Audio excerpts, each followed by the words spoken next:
So I'm live here with John Buck and Chad, and we're going to be talking about the problem of evil and John's Theodicy, and see where things go. So both of you have been on the channel several times before, and if you want to share anything, go ahead, and then we'll get going. Well, I'll just say I'm really happy to finally talk with John. Been following him for a while, and I'll just say I think he's got a really interesting theodicy. You know, I have a lot of criticisms, but it's been a lot of fun to think about, and it's definitely given me some new considerations to when it comes to the problem of evil. So nice, yeah, thanks.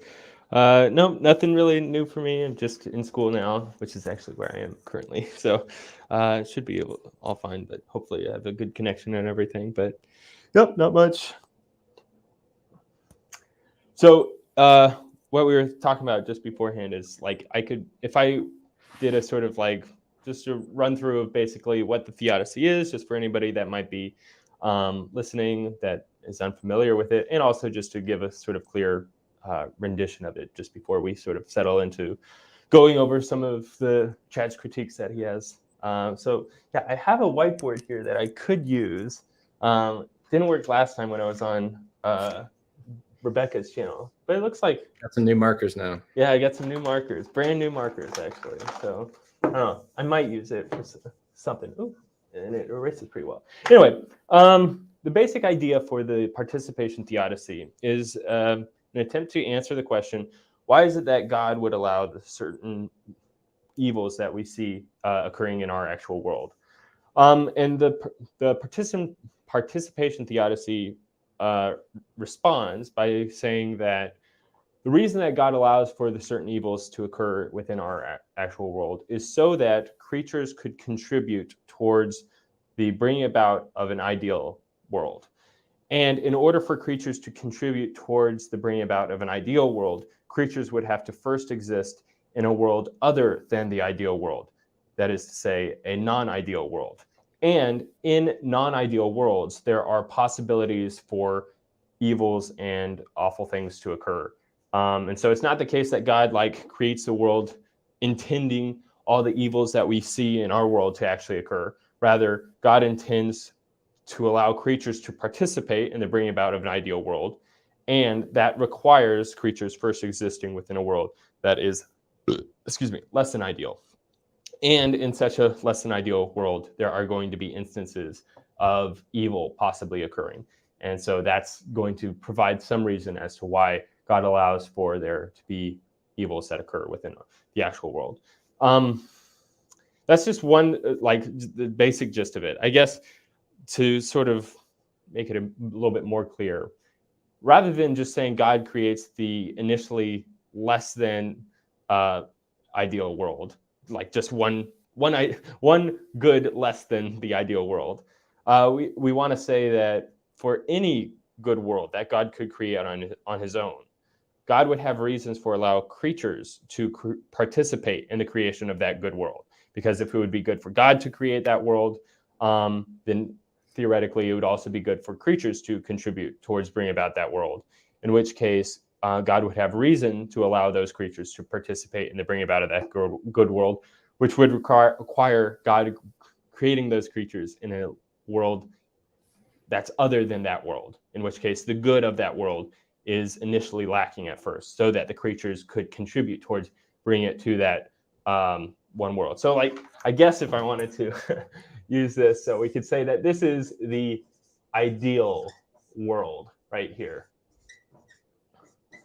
This is the type of world that God could just create ex nihilo right off the bat.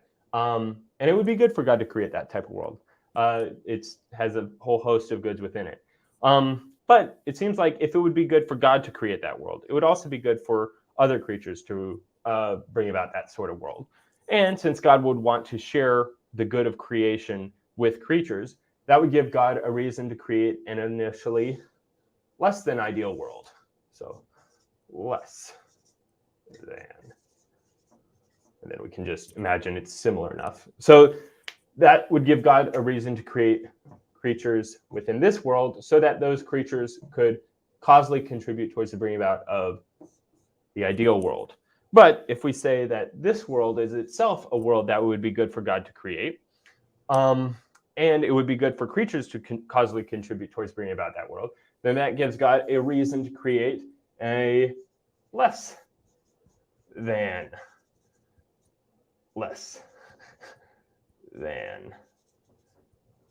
great world, ideal world.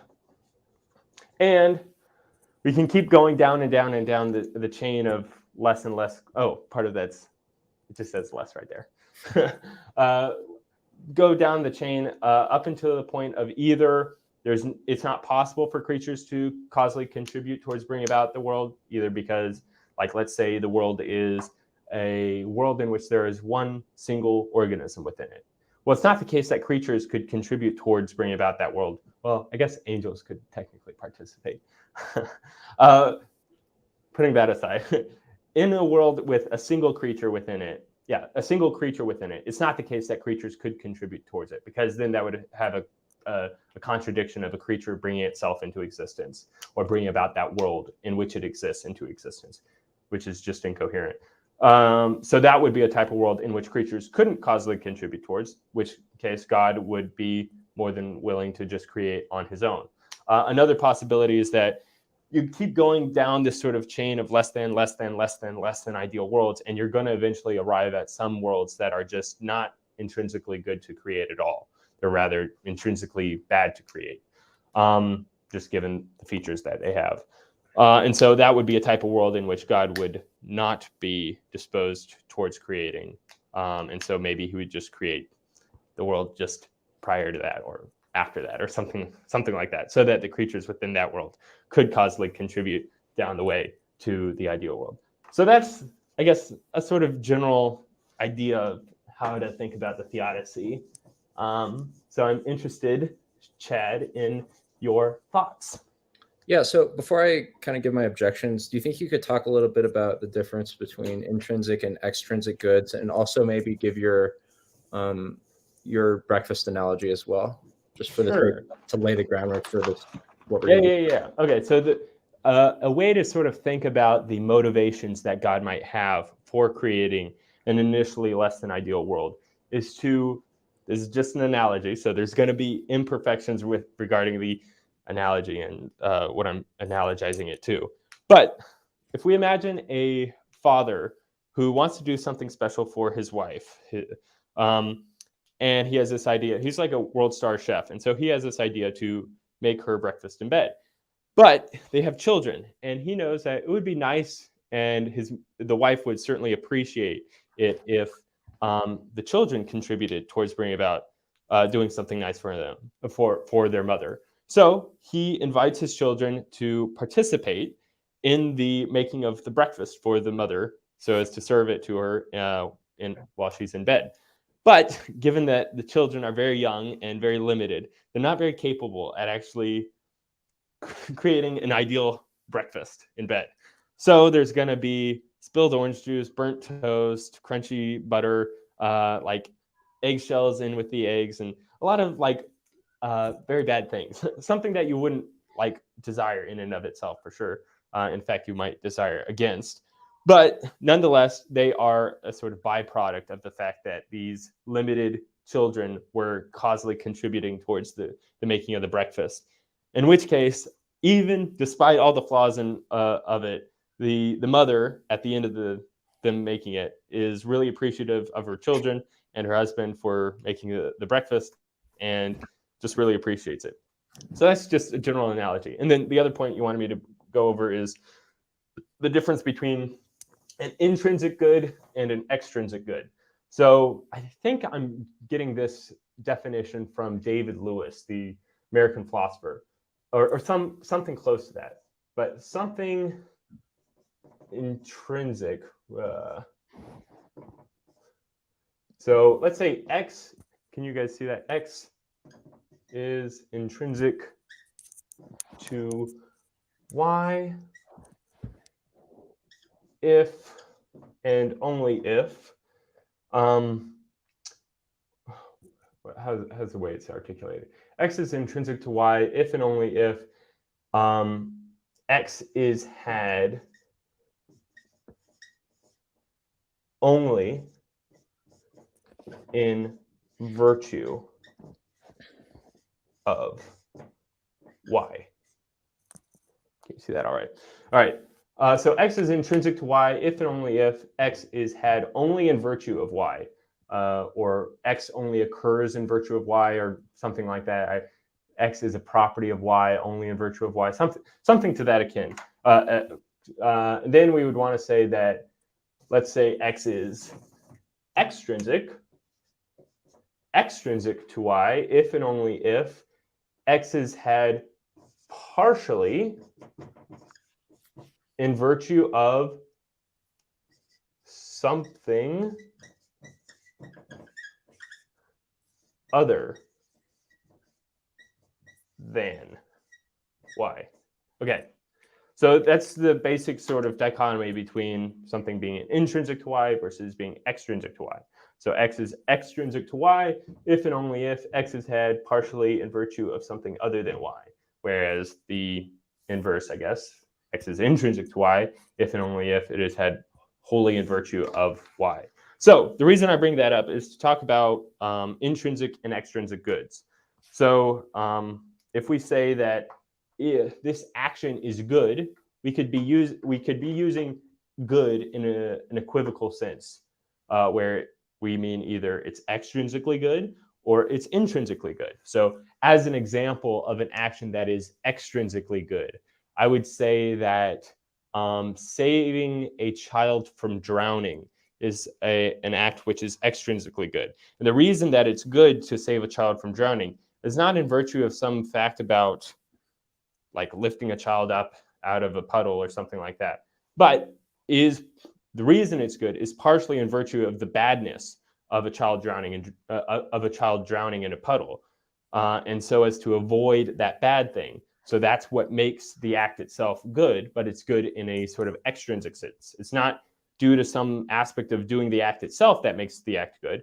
It's rather doing the act in virtue of avoiding something other than the very act itself, which is like the child drowning. And so that would be an example of an extrinsic good. Whereas an intrinsic good, we might say, is, well, making somebody happy. Something like that, just like giving someone a hug or something like that. That's an example of doing something which is intrinsically good. The very act itself is what makes the act good. It's not something outside of the act which makes the act good. Yeah, I think that's like where I want to sort of lay out the definitions that I'm kind of working with.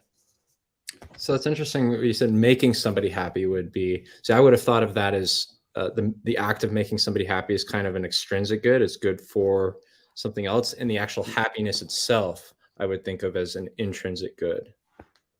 Does that make sense? Yeah, so maybe if the act itself is bringing about an intrinsic good, then maybe we could say that the act itself is intrinsically good, like because like that's how we might characterize the act. I think that's what I want to say. Okay. But like the being happy, being in a state of happiness is itself intrinsically good, and so any action which brings about that state of goodness is going to be an intrinsically good act, insofar as the act was intending to bring about that result. Mm-hmm. Yeah. Okay.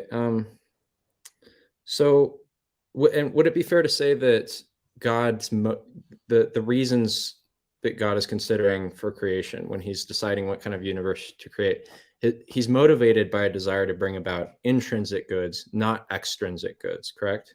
Yeah, exactly. And like this is something that for a while, I think in my theodicy, I was considering that like participation was like a sort of extrinsic good.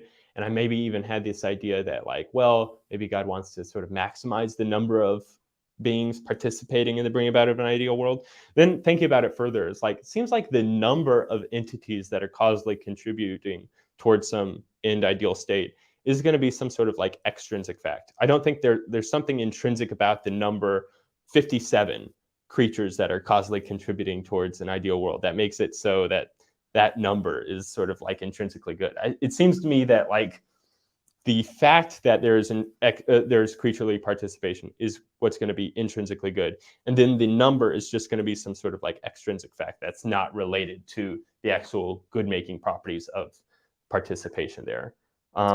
Yes. I don't know if that was exactly the question, but it was at least something that was on my mind helps. that I wanted to clarify. Yeah, that helps. Okay, so I guess I'll get into my first and the biggest problem I think I have with the theodicy. In my opinion, the hallmark of a good theodicy is that it appeals to our background knowledge or our background beliefs. Yep. And in this case, I think there is going to be, for at least most people, a bit of a tension between the commitments of this theodicy and our background beliefs or knowledge about what constitutes like good, responsible decision making. And to kind of explain my reasoning here, I want to just quote a section of your paper where you say in section 3, you say, for any good state of affairs that God could bring about on his own, we can ask 3 questions to see if it would be morally permissible for God to bring about some world other than that, wherein the eventual goods it will have are initially lacking. One is, you asked, would it be good for creatures to bring about that good world? The second is, could creatures bring about that good world? And the third is, would it be good for God to allow creatures to bring about that good world? If the answer to all 3 of these questions is yes, then God would be morally permitted to bring about such a world where the eventual goods it could have are initially lacking.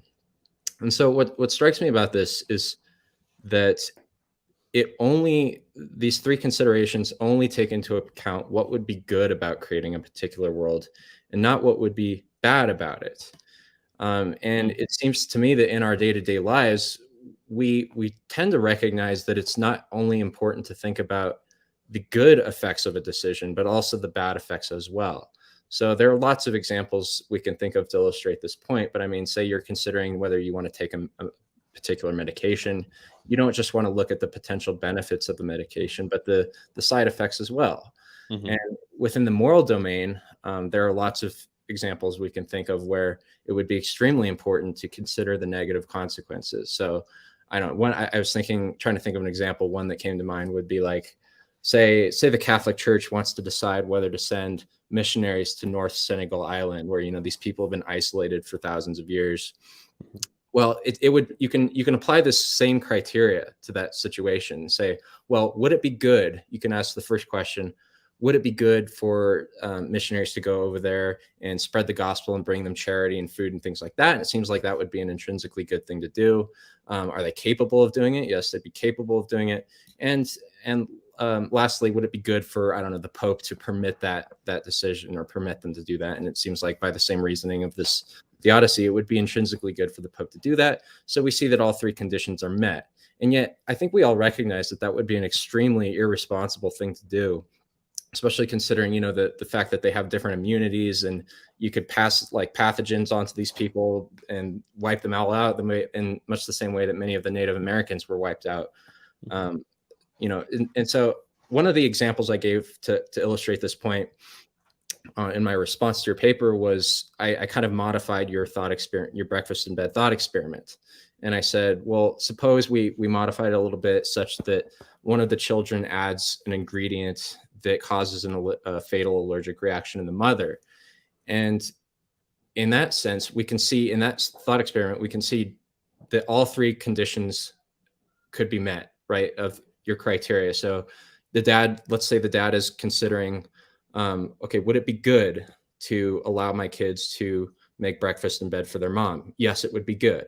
Are they capable of doing that? Yes, they're capable of doing that.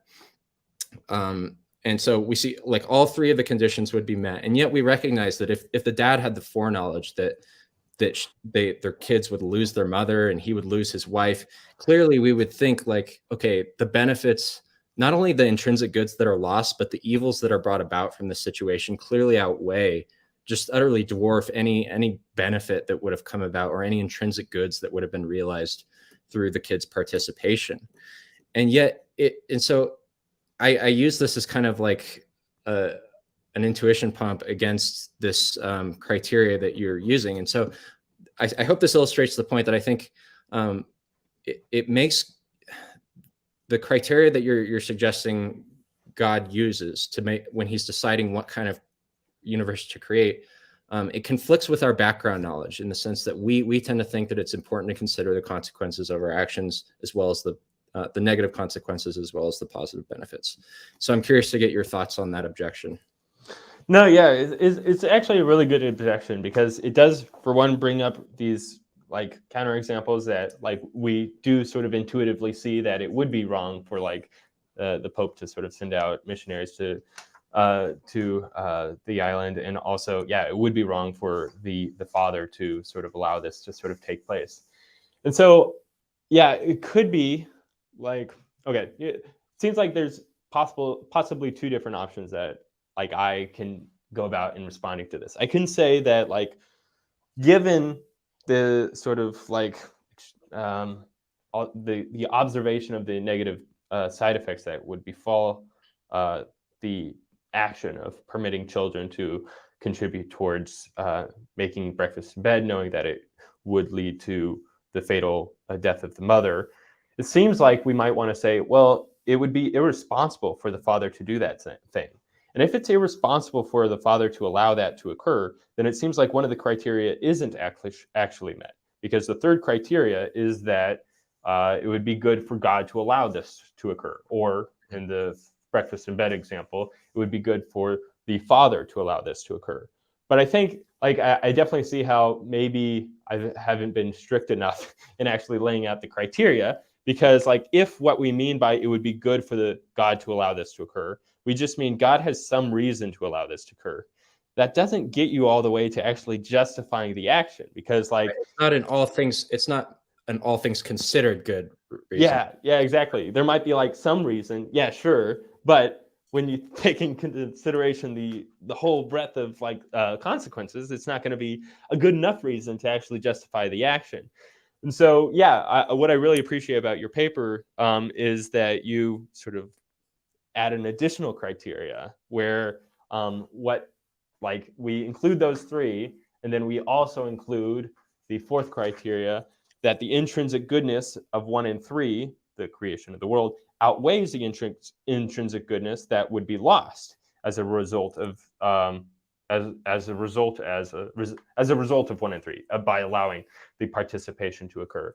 And yeah, it's a valuable addition, and I definitely do need to think about whether it is like actually an additional criteria that needs to be sort of specified, or maybe it could be sort of slotted in to the third criteria, like what we understand it to be a good action to allow this to occur is going to include the sort of like consideration or the weighings back and forth between them. And so taking it, let's assume that, yeah, what is required is going to be the fourth criteria as well, that the goods must outweigh the bads that would befall, as well as the lack of goods that would also befall. And I'm thinking that, even supposing that to be the case, I'm thinking that maybe even the participation theodicy can still go through. And the reason for that is that whatever goods might be initially lacking due to God allowing creatures to participate in the bringing about of an ideal world will be ultimately still achieved at the end of that whole process, in which case there's technically not a loss of goods that has occurred. Rather, it's a delaying, I guess, of goods that has occurred. Mm-hmm. Plus, it would also have the goods of participation. So imagining, okay, God creating the ideal world all at once, that's going to lack the goods of participation.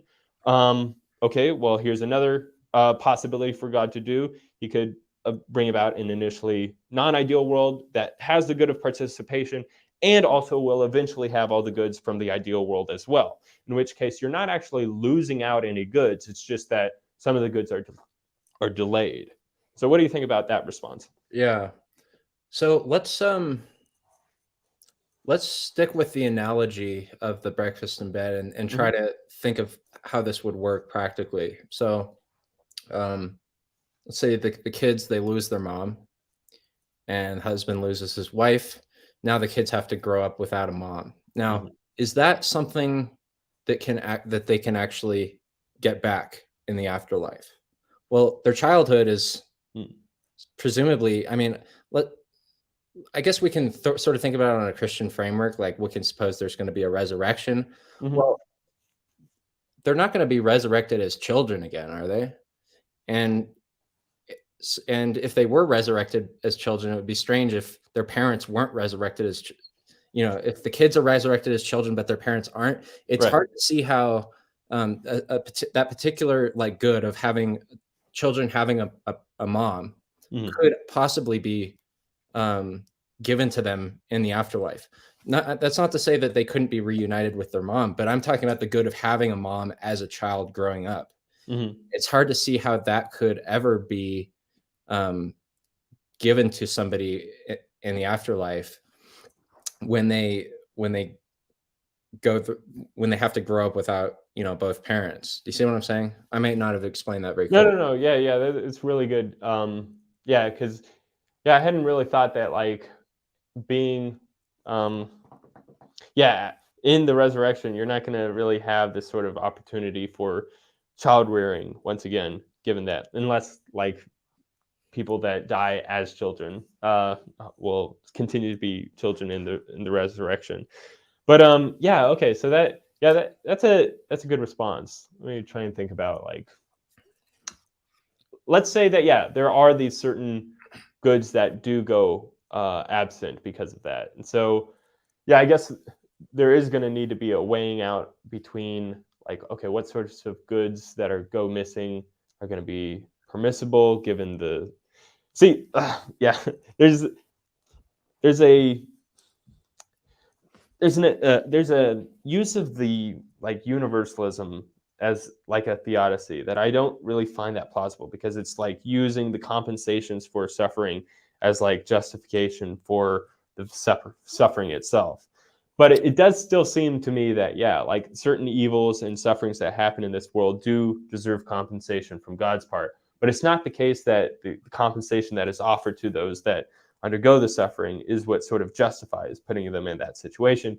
Rather, I'd want to say that God has almost like these deontological reasons for allowing them to go through that suffering. So I'm thinking that like for the children that miss out on the goods of having a mother to raise them growing up, the I don't know, there will be greater goods that will still be achieved and had by them, in which case the goods will not go without redemption or without compensation of some sort. But it would still include, so like, it's still going to be the case that the children can have access to the ideal state of the world. It's just that they don't have access to it initially, so that creatures could contribute towards the bringing about of that ideal state of the world. And so is it going to be the case that, this is just going to boil down to, okay, how high are we ranking the good of participation versus the good of having a mother with you for raising up children?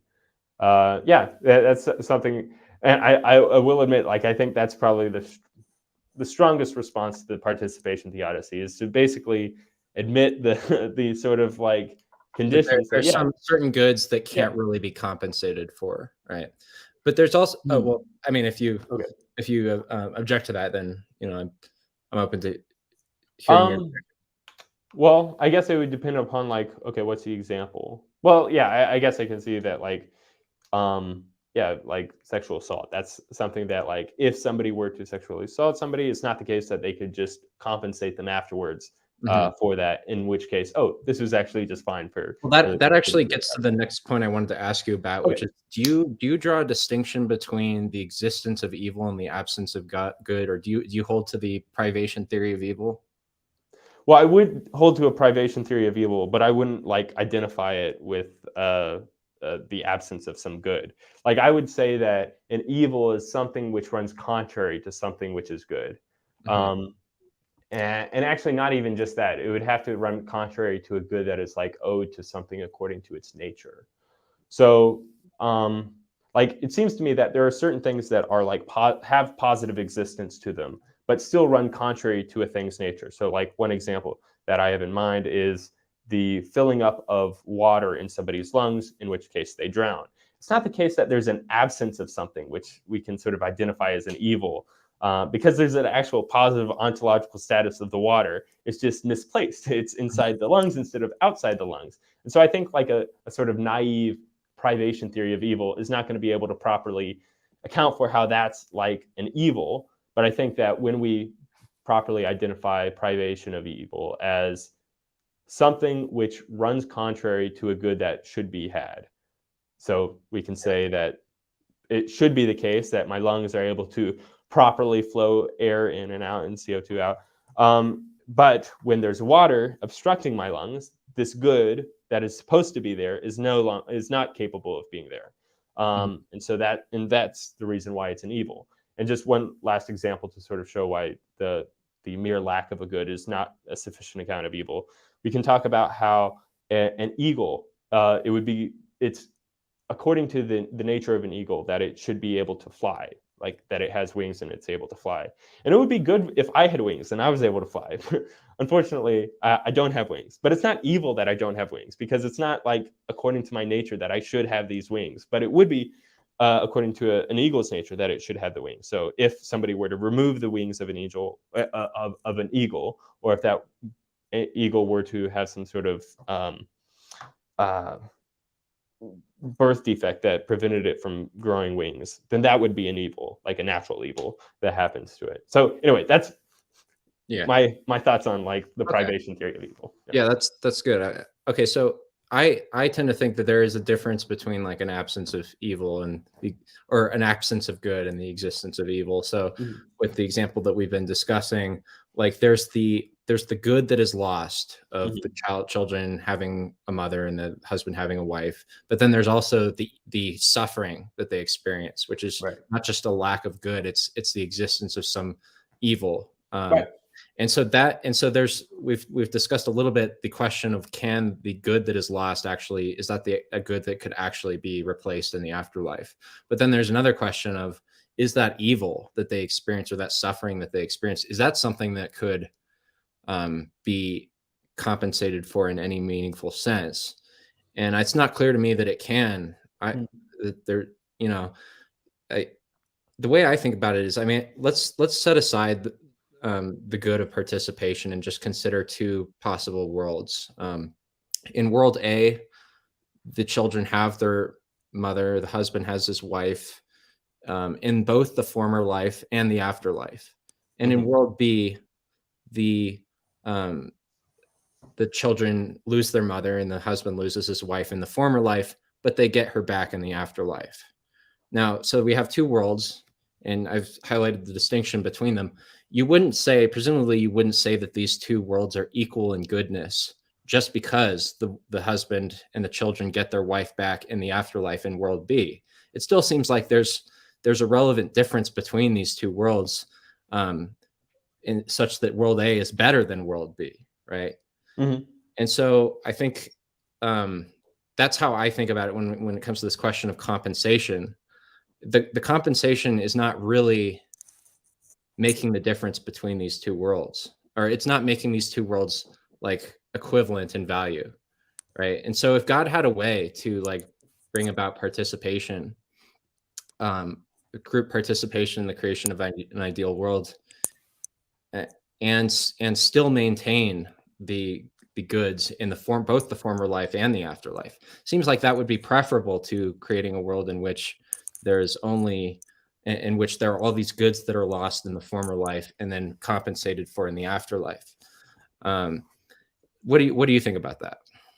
No, yeah. And I think probably, the proper way maybe for the theodicy to respond is to say that, it's just not the case that our world is an ideal one in which there is the best outcome that is always had. Rather, we exist within a world in which a lot of gratuitous evils can occur, but God has reasons for allowing such a world in which such gratuitous evils can occur, due to the fact that it allows creatures to participate in the process of eventually arriving at the ideal state of the world.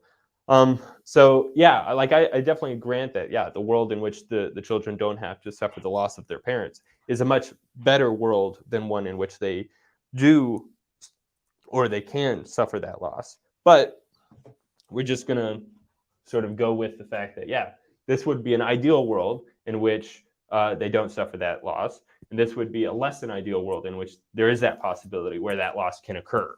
And so if we say that it would be good for God to create that world, and it would also be good for creatures to create that world, then if in order for God to allow creatures to create that world, God would have to first create an initially non-ideal world. And so that's the whole idea. It's not the case that God creates the best of all possible worlds. It's the case that God creates a very far, far, far down the line of a best possible world so that creatures could be participants through that entire process up to being not necessarily the best of all possible worlds, but certainly an ideal world, because for one, I'm not so sure like a best of all possible worlds is a coherent concept, but at least I can talk about like an ideal world as being a coherent concept. And that would be something that would be worthwhile for creatures and God to participate and bring about. Okay. This might be a good time to, I guess, have we kind of finished talking about this first objection about, so I'm still not entirely clear where you stand on like adding this fourth criteria to God's considerations, like, because one of the disadvantages of adding that criteria, which is to say, just to reiterate, is to say that the intrinsic goods that are brought about from criteria 1 and 3 outweigh the intrinsic goods that are lost, is that once you say that that's one of God's considerations, we now have to establish the fact that this is the kind of world God would, that God thinks that the good of participation outweighs all of the evils that we experience in this world.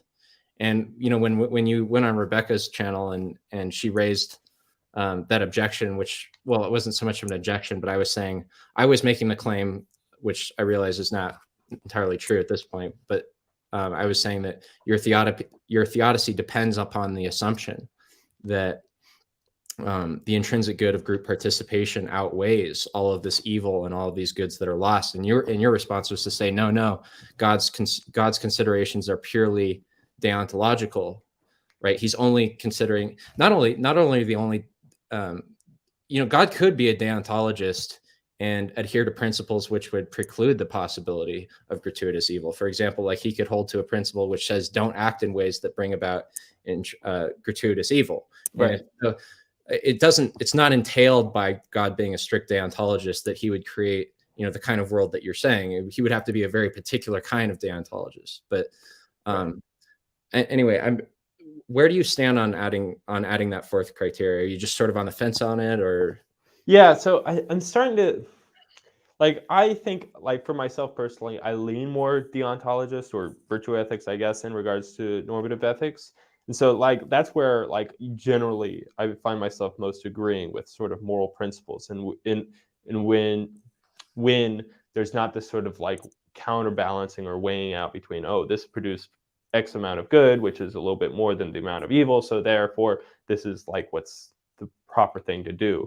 It seems like this sort of counterbalancing good against evil is not the most morally appropriate approach, in which case then maybe taking into consideration, okay, just so long as the principles that one acts according to or the reasons according to which one acts justify your action, that's going to make the action permissible for you to perform. And so, yeah, I guess it would kind of depend upon like how we're really understanding the fourth principle or the fourth criteria, because at least for myself, I'm more inclined towards a deontological approach. But to be honest, I think that like my theodicy could work on either sort of account. So here's just a way to sort of think about it on a consequentialist approach. So like just to sort of lay out a consequentialist theory where some action is morally permissible insofar as it produces more goods than evils, I guess. Like, would you agree that's like a sort of general consequentialist? Yeah. So then we could say that, okay, there's the action of creating an ideal world, in which case you're going to have a plethora, let's say a near infinite number of goods and 0 evils. And so that's definitely going to be a case in which you have some where you have all the goods and no evil. So that's going to be a morally permissible action on a consequentialist framework. Then we can think about a world in which, okay, there's the bringing about of that ideal state of the world -1, where like there's some one evil that can occur, but it also allows for participation in bringing about. in which case you're going to have all the plethora of goods that are had in the last world, the ideal world, plus the participation of creatures in bringing about that world, plus one evil. And so that evil is going to be somewhat counterbalanced. And then it seems that, like, so long as you can have, I don't know, just so long as you have maybe an infinite number of goods, that's going to outweigh any limited number of evils on any consequentialist framework. And so long as you have that sort of counterbalancing, then yeah, it would be permissible for God to allow this sort of thing to occur. But to me, by my lights, that just indicates, okay, that's why consequentialism is probably false, because the idea that like any number of evils could be permissible just so long it is compensated, or just so long as there's plus one goods to those amounts of evils, seems to me morally sort of atrocious. But I don't know, where do you sort of more lean in regards to normative ethics? So I kind of lean towards both. So my intuitions, I don't think one has to be either a strict deontologist or consequentialist. It seems like if you take either of those two moral theories, you can deduce conclusions from them that seem morally atrocious, right? But so I guess if I were trying to advance the theodicy, I would want to do it in such a way that it can accommodate both. And that's what I think my adding like that fourth criteria does, is it sort of turns it into a consequentialist framework, which I'm not entirely sure I fully understood what you just said about, or the way you outlined, the way you're thinking about it in consequentialist terms, or if there's a distinction between the way you think of it and the way I proposed it in my paper. But what I will say is, like, it does seem like the pure deontologist approach, like most people, if you ask them questions like, I don't know, is it ever okay to lie? Like the Nazis come knocking on your door. Is it okay to lie in those situations? Most people aren't going to give the pure deontologist answer and say yes. Like you never lie. And so I would want to, formulate the theodicy in a way that can accommodate people's moral intuitions. And it might be challenging to do that, given the fact that both moral frameworks seem to be problematic in various ways. Yeah, no, that's a good point. And I will say that, at least, just because you hold to a deontological framework doesn't necessarily mean that you sort of bite that bullet along with Kant in saying that, yeah, it's never permissible to lie. I think there can be ways in which to think about how lying isn't always going to be an intrinsically immoral action. Like Jimmy Aiken, he's a Catholic apologist. He defends a sort of view of natural law theory that, whereas normal or old natural law theory would say, take a sort of absolutist stance in regards to lying, say that it's never permissible, Jimmy Aiken would just sort of think of lying as almost like spiritual, or not spiritual, as doxastic damage, to where by lying to someone, you're harming their ability to form true beliefs, which is generally a bad thing. But when you're attacking somebody, or somebody is attacking you, or is going to attack someone, it seems like you're justified to damage that person in an active sort of defense, or preemptive sort of avoidance of that damage that might occur.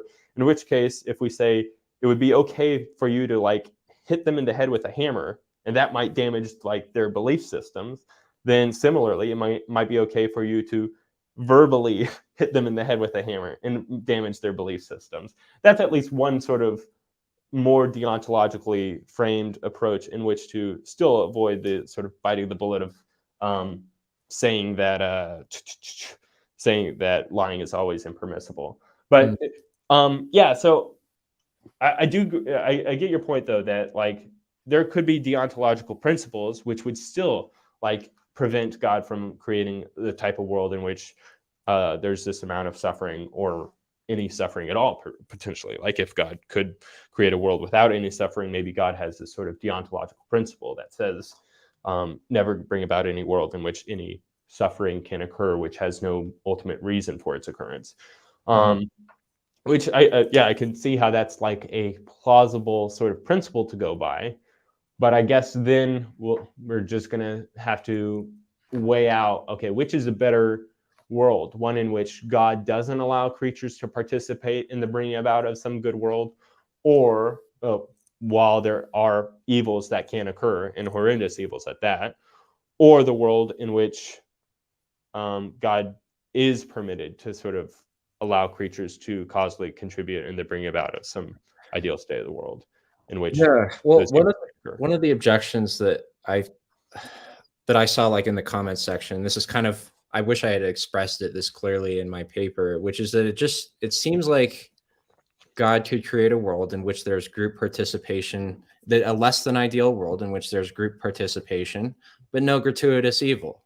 And it's not entirely clear to me why the gratuitous evil part is necessary. Although I do think I understand your rationale for thinking that a little bit. So maybe what we can do at this point is I'll get into like speaking about not so much objections to your theodicy, but objections to the way you've been responding to objections to the theodicy. And I'm going to be drawing on a lot of your responses that you gave in your video or your interview with Rebecca. So one of the things I noticed is that it seems like there's a bit of a tension between, it seems like God either becomes a pure deontologist or a partial consequentialist, depending on which objection you're responding to. So for example, when you're responding to the hell world objection, and actually maybe I'll just lay out the hell world objection really quickly for the listeners. So that the way it goes is that you take the reasoning that John has proposed for this theodicy to its logical conclusion. So for any given world that would be good for God to create, it would be good for human beings to create that world. And so if it would be good for human beings to create if it would be good for God to create a less than ideal world, then it would be good for human beings to create that world. But in order to do that, God would have to create a less than ideal world. And you just follow the chain back further and further and further. And eventually what you're going to end up with is a world that's just indistinguishable from hell. I mean, it's just, you can imagine just like the worst possible suffering that you could imagine. And so the question is, well, there are two things you can point out at that point, which is that this is obviously a morally atrocious world, a world that God wouldn't create. But you can also point out the fact that we don't seem to live in that world. So even if God were inclined to making morally atrocious decisions, it seems like he didn't do that in this case. So he must not be employing the type of reasoning that John's proposing in his theodicy, right? And so one of the responses you gave there, well, you gave a couple of responses. One is that intrinsic goods couldn't be realized in such a world. They couldn't be brought about in such a world, which it's not clear to me why that's the case. But also you said that world would feature so many intrinsic evils that it's just not the kind of world God would create. And when I heard that, I thought, well, wait a minute. I thought God was a pure deontologist. I thought he wasn't concerned with the evils, and that he's like, in the criteria that you proposed, God's only considering the good things that would come about from bringing about a particular world, not the bad things. But then when it comes to the hell world, you're saying, well, part of the reason he wouldn't create that world is because it has so many intrinsic evils. And that just, it seems like there's a bit of a tension there between. So what are your thoughts on that? Yeah. So I think it would be useful to sort of lay out, like, okay, in saying that God is a morally perfect being, I want to say that God is always motivated to do that which is good. It is never motivated to do that which is bad. And I think that, like, the reason why the hell world objection is not going to be the type of world that God would be morally inclined nor permitted to bring about is the fact that it would be for God to bring about an intrinsically evil state of affairs, that being like a world in which everyone within it is suffering to the maximal degree. It seems like if God were to sort of like just pop that world into being ex nihilo, that would be a bad thing for God to do, because like there's all these intrinsic bad suffering that's occurring. Like if suffering is an intrinsically negative thing, for God to create creatures in such a state, that would be God basically imposing all the suffering onto creatures. And it seems like, well, that doesn't seem like a very good thing for God to do. And so that would be like the reasoning for why the hell world is not the type of world that satisfies the third criteria. It's not going to be intrinsically good for God to create a world in which everyone is suffering to the maximal degree, even if it is the case that those creatures can like participate in the lessening of each other's suffering.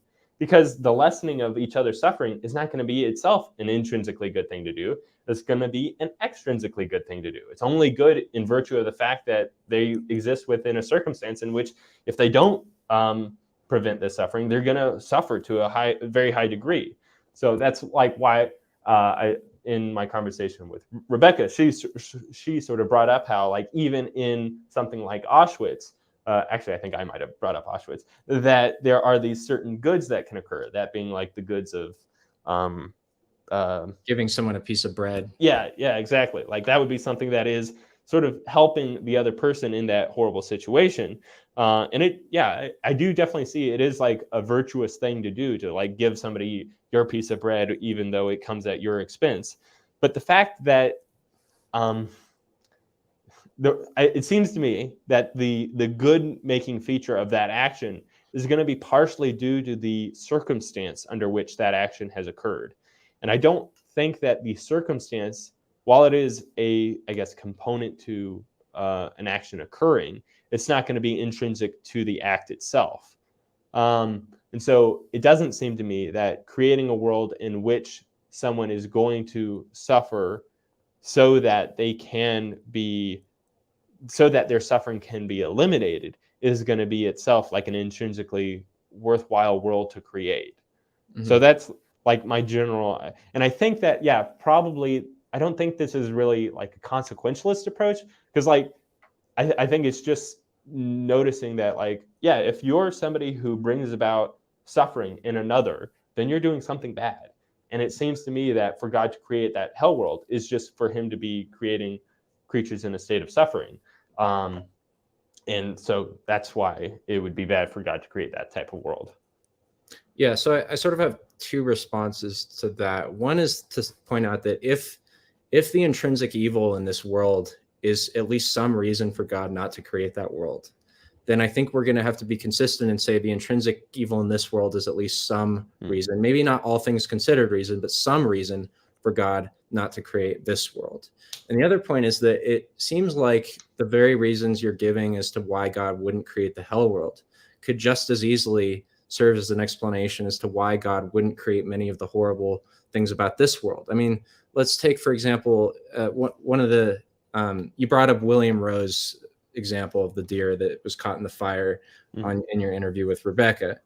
And you were explaining like why we live in a world in which this type of thing takes place on the basis that like it would be, if it's good to live in a world in which that kind of thing doesn't happen, it would be good for human beings to bring about a world in which that kind of thing doesn't happen. So you can imagine like this future age in which I don't know, there's like the entire ecosystem of like on every continent is just like these reservations where there's like sprinkler systems in the trees, and then maybe we have like genetically modified animals so that there's no more predation, so the animals don't have to be carnivorous anymore. And we go through all of this effort to like eliminate these intrinsic evils. Well, that's just by the same reasoning you just used in the hell world example, you could say that it would be pointless for God to do this or to bring about this type of world, because the elimination of all that animal suffering is an extrinsic good, not an intrinsic good, right? And so I'm not saying like what the symmetry breaker is between the hell world example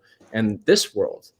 It seems like in both cases, the mitigation of suffering is an extrinsic good. And according to the Theodicy, God isn't motivated by a desire to bring about extrinsic goods. He's motivated by a desire to bring about intrinsic goods. So I guess I'll need a little bit more explanation to understand the difference between these two scenarios.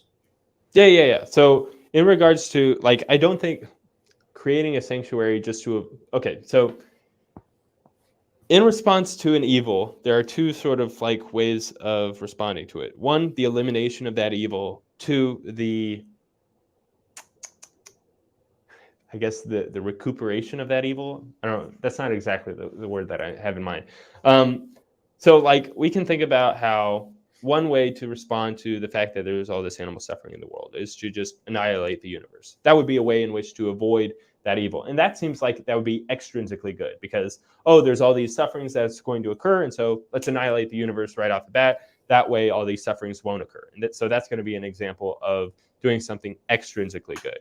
And then there's the other option of like recuperating the evil, or creating a world in which it's intrinsically good. So by intrinsically good, I want to say that the state of the affairs of that world is going to, like, all of its features are going to be what's good about that world. It's not going to be the fact that it avoids some evil world or something like that. It's just the fact that, no, it's actually good that there is this sort of world in which there's this ecosystem where all creatures live in harmony with each other. What makes that world good is not the fact that it avoids animal predation or anything like that. What makes it good is the fact that animals are good, and animals living in harmony with each other is good.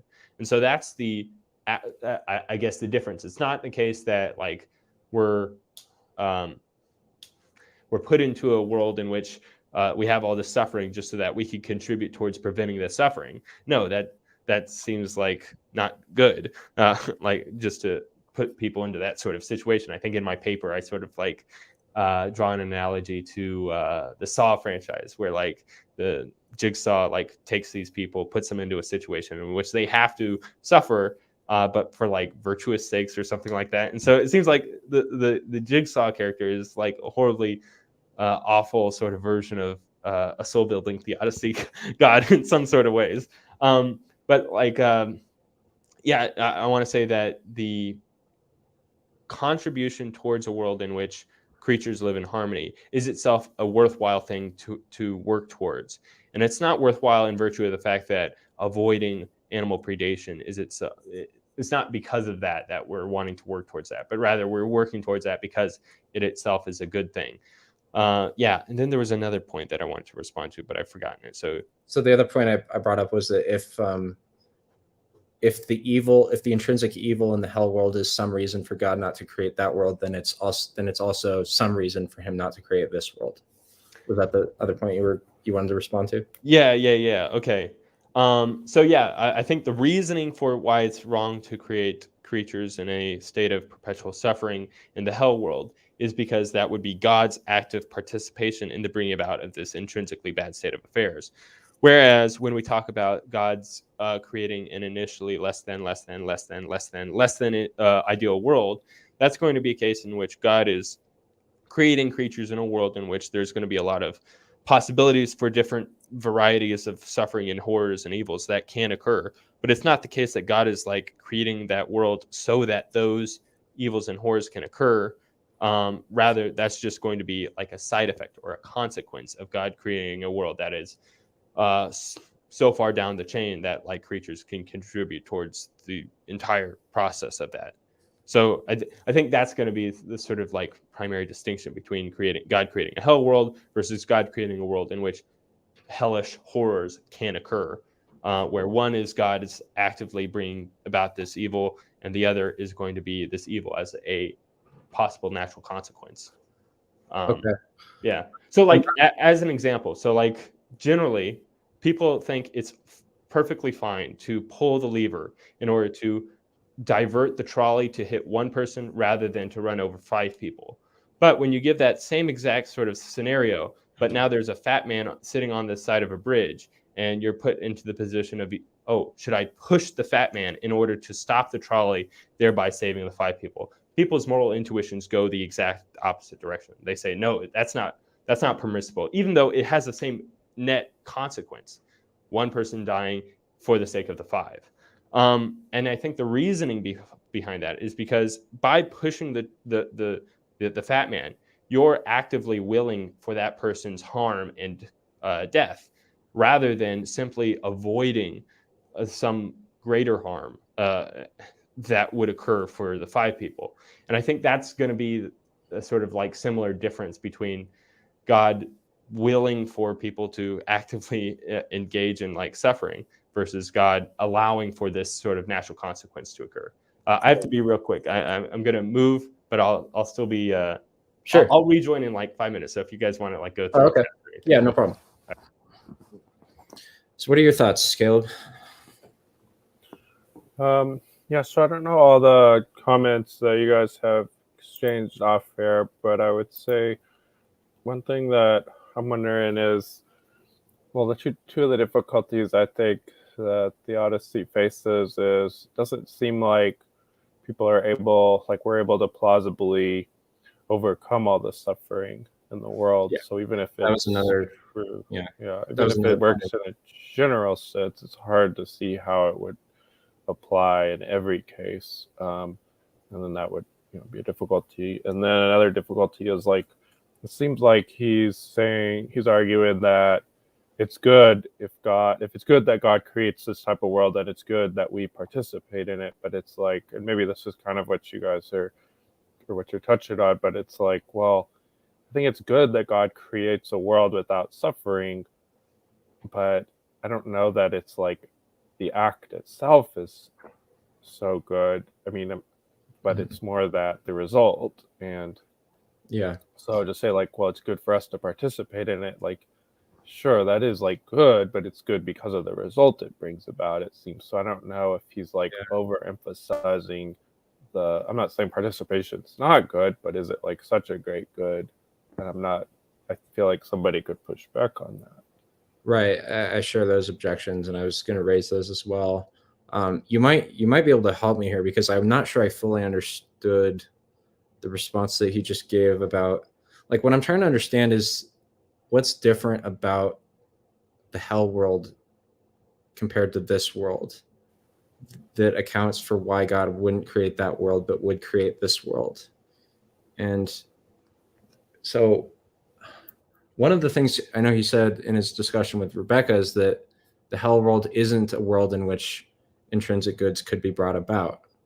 But it seems like fairly easy to imagine scenarios in which there could be intrinsic goods brought about in a world, because we're not talking about a world that stays in that hellish state, but starts out as like the worst possible suffering, and then over time you slowly get better and get better. It seems like on his view, you would have to kind of just pick some very arbitrary point of suffering where like this level of suffering, and I guess every person has to do that. People who run the problem of evil, or the evidential problem of evil, sort of have to do that too, because they're saying like, well, I'm not saying all suffering God would eliminate all suffering, but just the really gratuitous stuff. And there's a certain amount of maybe arbitrariness in distinguishing between what's gratuitous and what isn't. But it just seems like, I don't know, I'm not fully understanding how the reasoning he's using doesn't just lead us to the conclusion that, yeah, God would create the worst possible world. All right, what I miss? Yeah, we're just dunking on you, basically. Yeah. Well, I was just raising a couple of points, but I know Chad is wanting some clarity on like, what's so we were kind of like the whole world and this world. So yeah, we were kind of talking about bouncing two different objections off each other. Maybe because this is taking like all of my brain power now, so maybe we'll stick to like one question. So maybe I'll just try to run some questions to get clarity on this. So the elimination of animal suffering in this world, say we find a way to prevent animals from dying in forest fires, is that an intrinsic good, an extrinsic good, or both? It would be an extrinsic good. Okay. Because it's good in virtue of the fact that if animals were to suffer, that would be bad. So, okay, it's an extrinsic good, and God isn't motivated when he's deciding what kind of universe to create. He's not motivated by a desire to bring about extrinsic good. So God could have created a world in which, God could have created a world in which that animal suffering didn't exist and group participation did, right? And there was still group participation. And so it seems like that world would have all the benefits of group participation without any of the detriments of this intrinsic evil. And so you want to say there's some reason why God didn't create that world instead of this one. So what's that reason again? Yeah, so that would be a world that God could have created, and that would be a world that would be good for God to create, and it would also be a world that would be good for creatures to contribute towards bringing about. In which case, if it would be good for God and creatures to contribute towards bringing about that world, that would give God some reason to create a world that's initially not that case. Well, wait a minute. I thought I I thought we just agreed that that was an extrinsic good. So when you say it would be good for creatures to bring about that world, I interpret that word good as intrinsic good. Yeah. Right. But you just said it would be an extrinsic good to eliminate animal suffering in that way. Right. So just like think about, okay, here's this animal suffering. I'm going to prevent that animal from suffering. That's going to be extrinsically good. But when we're talking about like bringing about an ideal or a world that's close to the ideal state of the world, that's going to be intrinsically good. It's good in virtue of the facts about that world. And so the world that we're talking about is a world in which there's like, I don't know, whatever world that we were saying that it would be good for God to create. Like what you were saying, unless what you were meaning when you were saying that it would be good for God to create a world in which there wasn't this animal suffering, you were meaning it in an extrinsic sense, in which case it wouldn't be like intrinsically good for God to create that world. Sorry. Okay. So human beings working together with creating technological advancements to create a world where there's no more animal suffering. You said that would be an extrinsic good, right? Yeah. So like if we're talking about in virtue of the fact, yeah, just so that's human beings working together to create that world. And then you also said that it would be a good thing for human beings to do that. But when you use the word good in that context, you were meaning it's an intrinsic good. Yeah. Okay. So here's the different, like if we're talking about just eliminating animal suffering, there's two ways in which that can occur. One, through the annihilation of everything, or just the elimination of animals from ever occurring at all. That would prevent animal suffering from occurring. I would say that's an extrinsically good thing. But we can also talk about the intrinsically good thing of bringing about an animal sanctuary, in which case you have animals, which are good things. And those animals living I happily. Yeah, sorry, yeah. When I talked about human beings eliminating animal suffering, I didn't mean making them all extinct. I meant right. That would be an intrinsically good thing. Yeah. So if we that's where the confusion was. Okay. Yeah. So if we want to say that it would be intrinsically good for God to create a world in which humans are basically, let's say, they are gardeners for this ideal world in which animals live in perfect harmony with the rest of them. And we would say, yeah, that would be really good for God to create. There's all these intrinsic features to that world, which would be good. And we would say that even if God didn't exist, it would be good for creatures to bring about that type of world. In which case, if it would be good for both God and creatures to bring about that sort of intrinsically good state of the world, then it seems like God would have some reason to allow creatures to contribute towards bringing about that intrinsically good state of the world. In which case, those creatures would have to first exist in a world in which the goods of that world are not initially had. Right. So what I'm saying is then let's take that same reasoning and let's apply it to the hell world. So we'll imagine a world on one end of the spectrum. I wish you had your whiteboard now, because we can draw a line. Like, just imagine a line on one end of the spectrum. It's just the worst possible suffering you can imagine. Yeah. On the other end of the spectrum, this is like a timeline, I guess. You've got this perfect ideal world. And so, and just as you said, human beings working together to eliminate animal suffering and bring about an animal sanctuary, that would be an intrinsically good thing to do. It seems like we could use the exact same reasoning in saying, like, this world that starts off in this hellish state, well, first of all, before you can make a good world, you would have to eliminate all the suffering. So that elimination of suffering isn't just an extrinsic good. It's not just like avoiding something evil. It's also playing an important role in bringing about a good state of affairs, because it's a necessary precondition for having that good state of affairs that we eliminate evil, right? So in that sense, all, like, you can think of like the left half of the line, right? It's like, that's all just eliminating all the terrible shit. And then the right half of the line is like bringing about the good stuff. Well, you can't bring about the right side of the line until you do the left side of the line first. And so it seems like all the reasons you're giving as to why it would be good to eliminate animal suffering could just as easily apply in the hell world. And so that's where I'm not fully understanding what the difference is.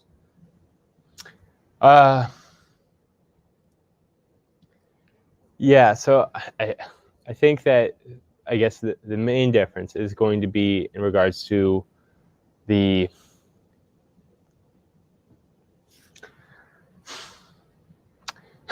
so I think eliminating suffering is only extrinsically good. And I like, in order to move towards a good world, you have to first eliminate all the evil. But it seems like the elimination of the evil isn't actually what's contributing towards bringing about a good state of the world. It's just like getting rid of the bad state of the world, in which case it would be more akin to the annihilation of animals than it would be akin towards the raising up of animals within an animal sanctuary. Okay. Do you kind of get what I'm saying? Well, Like annihilating an evil is going to be different from like bringing about a good. Yeah, I'm okay. Well, if that's your reasoning, then that's fine. But I would just think then going back to the question I asked earlier, where if say we genetically modify animals to get rid of animal predation, is that group participation in eliminating that evil, right? That evil of predation, is that an extrinsic good or an intrinsic good? And I thought you said, well, first it seemed like you said it was an extrinsic good, but then it seemed like I was misunderstanding, and what you meant it's an intrinsic good, right? Right. So there's different ways of articulating what an action is. Where if we talk about an action simply as the elimination of some evil, that's going to be extrinsically good. But if we talk about an action that has like a side effect, in which case evils are eliminated, that's going to be an intrinsic good. It's not going to be good in virtue of the fact that it has this positive side effect. It's going to be good in virtue of the fact that, like, oh, it's good to have animals living in harmony with each other. I think that's the main thing. But yeah, maybe I didn't fully answer the question though.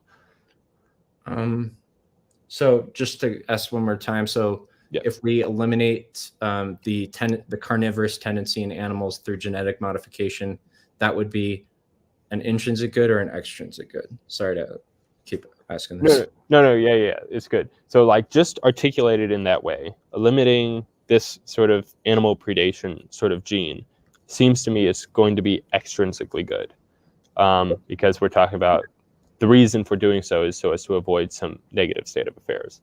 But if we were to talk about like, if we're to, maybe it would even be the same action. So if we were to say, what if we were to create a creature that is peaceful towards other creatures, like a non-carnivorous creature? Like, it seems like that would be an intrinsically good thing to do. Or, yeah, I think so. Yeah. And so, like, technically it's like the same act, but one way of articulating it is to avoid some evil, and another way of articulating it is to produce some good. And I think that, like, when you're asking me, I'm not sure if, like, I should interpret it as like, okay, is it to eliminate some evil or is it to produce some good? Well, it's kind of both, it seems to me. I don't see this extrinsic intrinsic distinction as being mutually exclusive. Like by eliminating, if we were to genetically modify animals in that way, we would be both eliminating a good thing, but also bringing about a good state of affairs where animals can live in harmony and things like that. So I see parallel reasoning could be applied in the case of the hell world. But it just seems to me like if you're going to say, okay, us and like humanity working together to bring about a state of affairs where there's no more animal suffering. I'm not talking about like destroying all animals. I'm just saying like eliminating their harmful tendencies. You're saying that's an extrinsic good. Okay, so if it's an extrinsic good, then I don't think we can apply this schema that you go back to where you say, well, if it would be good for God to create that kind of world, it would be good for humans to bring about that world, because there you're using the word good in it to refer to an intrinsic good. But you've just acknowledged that human beings working together to eliminate animal predation would be an extrinsic good, not an intrinsic good. So it's important not to equivocate there. You get what I'm saying? Sorry if I'm not understanding. Like, I'm trying my best to. And like for myself, it's also good to be able to like engage in these sorts of conversations, because it probably is the case that I have very vague sort of like insights into this, and so like being able to talk about them and try to like coherently articulate my position is going to allow me to recognize, oh shoot, I have a contradiction here or a tension here or something like that. But yeah, so both of us are sort of like trying to build each other up in this scenario and in this conversation. And I think that like the way that I articulated intrinsic extrinsic distinction at the beginning is not going to allow for any sort of mutual sharing between the two, because what I said makes a thing intrinsically good is where the goodness of the thing is intrinsic to it. That being said, it's not good in virtue of something other than that thing. It's going to be good in virtue of itself. And so to say that something is both intrinsically good and extrinsically good seems like it's not going to be a perfect actual like usage of the definitions I laid out, because then what makes it good is wholly itself and also not wholly itself. Okay, yeah, because you have that condition that it has to be for something to be intrinsically good, it has to be only good in virtue of itself, not in virtue. So that makes them mutually exclusive, right? Yeah. Um, So then when we sort of apply that thinking, when we talk about like, okay, would it be good for God to allow creatures to contribute towards bringing about a world in which animals live in a perfect harmony with one another? Is that going to be good wholly in virtue of that world and the bringing about of that world? Or is it going to be good partially in virtue of the fact that it avoids some bad thing? And it doesn't seem to me that the way I articulated it, that world, is that it's partially good in virtue of the fact that it avoids some bad thing. It seems, at least to me, that like all the good making features of that world are going to be intrinsic to the things within that world. And so if that's the case, then that's going to be in a world intrinsically good for God to create, in which case it would also be intrinsically good for creatures to create. But then that would require that those creatures exist in a world in which these negative consequences can occur, such as the fact that animals have predation within themselves. Okay. Hey, how much time do you guys have, or how much time? Because I'm trying to think of whether I should. I think maybe we should. Yeah, I think we should probably try to close it soon. So maybe okay, so you want to raise one more objection. Yeah. Well. Okay. So, one of the other concerns I have, I guess, is that it seems like the world we live in is certain aspects of the world we live in are just very unexpected on the hypothesis that this theodicy is true. So one of the examples I gave in my paper was entropy and like the eventual heat death of the universe. So if we hypothesize that God's ultimate goal for the end state of humanity is to have this perfect ideal world, it seems unexpected that we would find ourselves in a world in which all of these, this one of the very laws of nature seems to inevitably seems to indicate that we will inevitably result in the heat death of the universe. And so I guess one of the responses you give to this is that in your paper is, well, I don't know if you mentioned that specific law, but you said with regard to laws that we don't seem to be able to causally contribute towards eliminating, that we could potentially pray to God and he will do something for us, right? But it just seems like the need to tack on like auxiliary hypotheses onto the theodicy is going to lower the intrinsic probability of the theodicy to a certain extent, right? And also the other potential problem is that for God, even if we did pray to God and he were to like change the laws of nature, it seems like that would be an extrinsic good, right?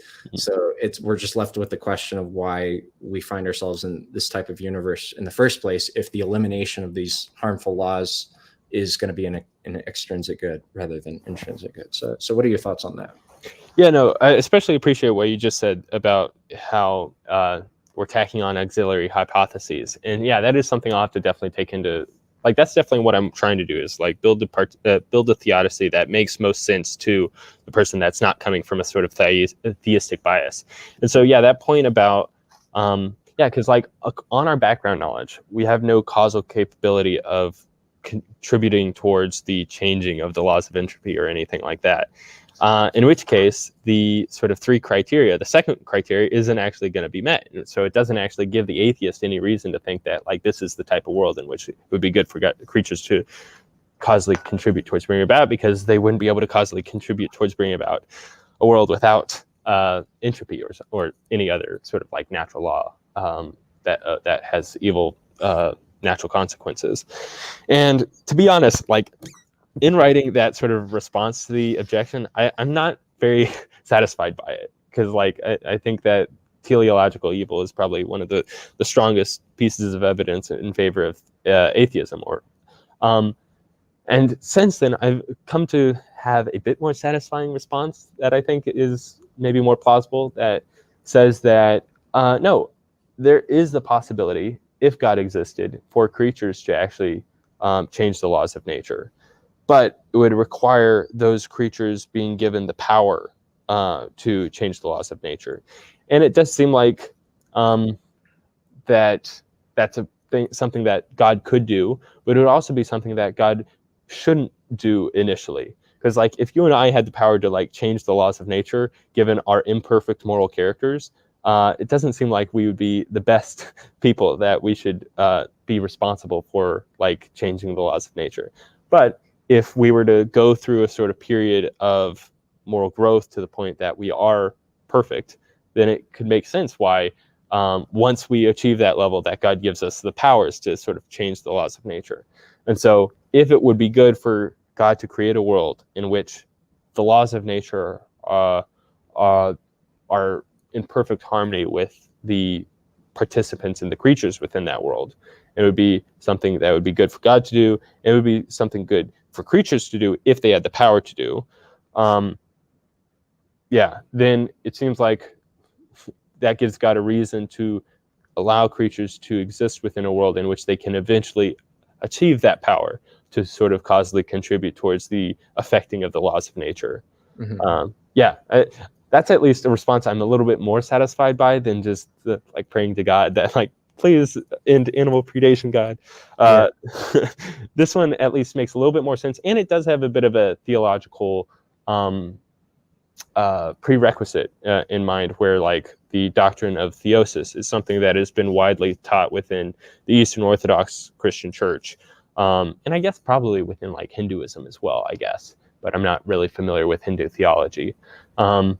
But yeah, that's at least my more satisfying response to that sort of problem.